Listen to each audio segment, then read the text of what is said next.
നമ്മൾ ഇന്നലെ കണ്ടു നമ്മുടെ പ്രിയപ്പെട്ട മോഹൻലാൽ ലാലേട്ടൻ്റെ അമ്മ ശാന്തകുമാരി അമ്മയുടെ വിയോഗം അദ്ദേഹത്തിന് എത്രത്തോളം വിഷമം ഉണ്ടാക്കിയെന്നത് നമ്മൾ ഓരോരുത്തരും അദ്ദേഹത്തെ സ്നേഹിക്കുന്നവരും ആ വിയോഗം വളരെ വിഷമത്തോടെയാണ് കണ്ടത്. സംസ്കാര ചടങ്ങുകൾ ഇപ്പോൾ മുടവൻ മുകളിലെ വീട്ടിൽ അല്പസമയത്തിനകം നടക്കും. മുഖ്യമന്ത്രി പിണറായി വിജയൻ ഉൾപ്പെടെയുള്ളവർ ആദരാഞ്ജലി അർപ്പിക്കാൻ എത്തിയിരുന്നു. മോഹൻലാലിൻ്റെ മകൻ പ്രണവ് മോഹൻലാൽ, മകൾ വിസ്മയ ഉൾപ്പെടെ എല്ലാവരെയും ഇന്ന് കാണാമായിരുന്നു. സിനിമാ സാംസ്കാരിക രംഗത്തെ പ്രമുഖരൊക്കെ തന്നെയും ആദരാഞ്ജലി അർപ്പിക്കാനെത്തിയ അരുൺ സോളമനാണ് ചേരുന്നത്.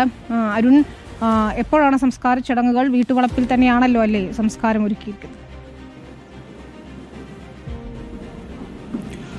വിനീത, കുറച്ച് മുൻപാണ് ഇപ്പോൾ സംസ്കാര ചടങ്ങുകൾ ആരംഭിക്കുന്നതിന് വേണ്ടിയിട്ട് മൃതദേഹം പുറത്തേക്കെടുത്തത്. ഇന്ന് പുലർച്ചെ മുതൽ തന്നെ ആയിരക്കണക്കിന് ആൾക്കാരാണ് മുടവൻമുകളിലെ ഹിൽ വ്യൂവിലെ വസതിയിലേക്ക് അവസാന നോക്ക് കാണാനായിട്ട് എത്തിയത്.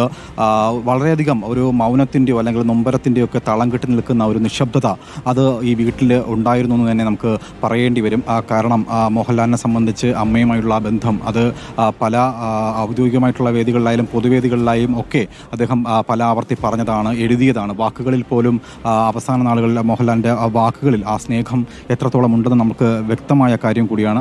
അതുകൊണ്ട് തന്നെ മോഹൻലാൽ എന്ന് പറയുന്ന മഹാനടനെ സ്നേഹിക്കുന്ന മലയാളികൾ ഒന്നടങ്കം ഈ വേദനയും നൊമ്പരവും ഒക്കെ അതേപടി ഹൃദയത്തോട് ചേർത്ത് വെച്ചുകൊണ്ട് തന്നെയാണ് ഓരോ മലയാളിയും ഇന്ന് ഈ അവസാനം നോക്ക് കാണാൻ ഇന്നലെയും ഇന്നുമായിട്ട് രണ്ടിടങ്ങളിലും എത്തിയത്. ഇന്നിപ്പോൾ സിനിമ, സാമൂഹിക രാഷ്ട്രീയ രംഗങ്ങളിലുള്ള പല പ്രമുഖരും നാട്ടുകാരടക്കമുള്ളവർ ഇവിടെ എത്തിയിരുന്നു. പ്രധാനമായിട്ടും കേന്ദ്രമന്ത്രിയും നടനുമായിട്ടുള്ള സുരേഷ് ഗോപി, മന്ത്രിമാരായിട്ടുള്ള സജി ചെറിയാൻ, GR അനിൽ, അതുപോലെ മറ്റ് എല്ലാ ആൾക്കാരും ഈ വീട്ടിലേക്ക് ഒഴുകിയെത്തുന്ന കാഴ്ചയാണ് കണ്ടത്. സിനിമ രംഗത്ത് അണിയറകളിൽ പ്രവർത്തിക്കുന്നവരടക്കം ഇവിടെ ഉണ്ടായിരുന്നതാണ്. ഇപ്പോൾ കുടുംബം ആവശ്യപ്പെട്ടത് പ്രകാരം ഈ സംസ്കാര ചടങ്ങുകൾ അവർക്ക് എടുക്കരുതെന്നൊരു നിർദ്ദേശമുണ്ടായിരുന്നു. എന്തായാലും ആ ഒരു സ്വകാര്യത മാനിച്ചുകൊണ്ട് തന്നെയാണ് നാട്ടുകാരടക്കമുള്ളവർ ഈ വേളയിൽ ഇവിടെ പുറത്തുനിന്ന് ഈ അവസാനം നോക്ക് കണ്ട് മടങ്ങിപ്പോവുകയാണ് എന്നുള്ളതാണ്. എന്തായാലും പല ആവർത്തി എഴുതിയതിനപ്പുറം അച്ഛനെക്കുറിച്ചുള്ള ഓർമ്മകൾ എഴുതാൻ കഴിഞ്ഞതുപോലെ തനിക്ക് അമ്മയെക്കുറിച്ചുള്ള ഓർമ്മകൾ അല്ലെങ്കിൽ അമ്മയുമായിട്ടുള്ള അഭേദ്യമായ ബന്ധം അത് എഴുതി പൂർത്തിയാക്കാൻ തനിക്ക് കഴിയില്ല എന്ന് പറഞ്ഞ ഒരു നടൻ കൂടിയാണ് മോഹൻലാൽ. കാരണം ജീവിതത്തിൽ അദ്ദേഹത്തിന്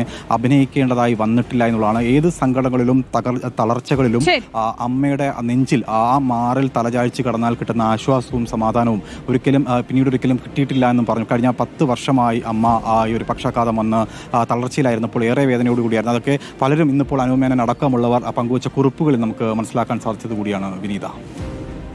ശരി, അരുൺ സോളമനാണ് വിവരങ്ങൾ നൽകിയത്.